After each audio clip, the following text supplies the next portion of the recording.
এখন দুইটি গুরুত্বপূর্ণ বিষয় নিয়ে আপনাদের সামনে কথা বলতে চাই। একটি বিষয় হচ্ছে যে আমরা দেখছি গতকালকে থেকে বাংলাদেশের বিভিন্ন জায়গায় ঢাকা শহর থেকে শুরু করে বিভিন্ন অপ্রত্যাশিত ঘটনা ঘটছে, সহিংসতার ঘটনা আমরা শুনতে পাচ্ছি।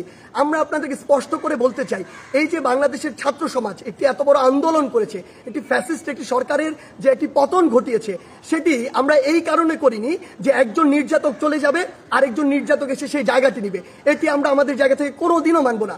বরং এই যে নির্যাতনের যে প্রসেসটি রয়েছে, যে সিস্টেমটি রয়েছে, এই সিস্টেমটি ছাত্র সমাজ বা বর্তমান বাংলাদেশের যে প্রজন্ম তারা চায় না। সেই নির্যাতনের সিস্টেমটি চেঞ্জ করার জন্য আমরা আমাদের এই আন্দোলনটি করেছি, এই অভ্যুত্থানটি ঘটিয়েছি পুরো বাংলাদেশের মানুষকে নিয়ে। সেই জায়গা থেকে বিভিন্ন রাজনৈতিক মতাদর্শ, সে বিরোধী মতাদর্শ হতে পারে কিংবা বিভিন্ন যে রাজনৈতিক মতাদর্শে যা ছাত্র সংগঠন বিভিন্ন রয়েছে, তাদের কথা বিভিন্নভাবে শোনা যাচ্ছে যে তারা প্রতিহিংসার বশবর্তী হয়ে এই বিভিন্ন ভাঙচুরগুলো চালাচ্ছে। আমরা স্পষ্ট করে বলে দিতে চাই, এই বাংলাদেশে এরকম যদি অন্যায় বা অপরাধ যেগুলো হচ্ছে, এগুলোর অবশ্যই প্রত্যেকটির বিচার হবে।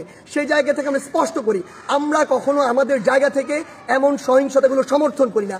একটি দল 15-16 বছর ধরে বাংলাদেশে এই একটি রেজিম চালিয়েছে, একটি যে স্বৈরাচারী ব্যবস্থা চালিয়েছে, আবার কেউ এসে যদি এটি চালায়, তাহলে আসলে পরিবর্তনটা হলো কি, লাভটি হলো কি? আমাদের প্রত্যাশার সাথে এটা কোনোদিন প্রাসঙ্গিক হয়? কখনো হয় না। তাই আমাদেরকে এটা আমাদের কাজের মাধ্যমে প্রকাশ করতে হবে যে আমরা যে বাংলাদেশের স্বপ্ন দেখি, সেটি আসলে আমরা সত্যি করতে চাই।